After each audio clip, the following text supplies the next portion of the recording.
ಚಳ್ಳಕೆರೆ ನಾಗರಿಕರಿಗೊಂದು ಸಿಹಿ ಸುದ್ದಿ. ಚಳ್ಳಕೆರೆ ನಗರದ ಶ್ರೀ ವಾಲ್ಮೀಕಿ ಸರ್ಕಲ್ ಒಕ್ಕಲಿಗರ ಕಾಂಪ್ಲೆಕ್ಸ್ ಆವರಣದಲ್ಲಿ ಚಳ್ಳಕೆರೆ ಉತ್ಸವ ಎಕ್ಸಿಬಿಷನ್ ಪ್ರಾರಂಭವಾಗಿದೆ.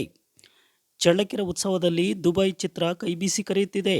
ಹಿರಿಯೂರು ಜೀವನಾಡಿ, ವಾಣಿವಿಲಾಸ ಸಾಗರ ಹಾಗೂ ಚಿತ್ರದುರ್ಗ ವೀರ ಮದಕರಿ ನಾಯಕ ಹಾಗೂ ಕರ್ನಾಟಕ ರತ್ನ ಪವರ್ ಸ್ಟಾರ್ ಪುನೀತ್ ರಾಜ್ಕುಮಾರ್ ಅವರ ಭಾವಚಿತ್ರಗಳು ಕಣ್ಮನ ಸೆಳೆಯುತ್ತಿವೆ. ಆಕರ್ಷಕವಾಗಿ ವಿಶೇಷವಾದ ಆಟಗಳಾದ ರೈಲು, ಕಾರು, ಹೆಲಿಕಾಪ್ಟರ್, ಹಡಗು ಇತರೆ ಆಟಗಳು ಮಕ್ಕಳು ಆಟವನ್ನು ಆಡಿ ಸಂಭ್ರಮಿಸಬಹುದಾಗಿದೆ. ವಿಶೇಷವಾದ ತಿನಿಸುಗಳು ಬಿಸಿ ಬಿಸಿಯಾಗಿ ಮಾಡಿಕೊಡುತ್ತಾರೆ. ಮನಸ್ಸಿಗೆ ಸಂತೋಷ, ಸಂಭ್ರಮಿಸಲು ಒಮ್ಮೆ ಭೇಟಿ ನೀಡಿ ಚಳ್ಳಕೆರೆ ಉತ್ಸವ ಎಕ್ಸಿಬಿಷನ್ಗೆ.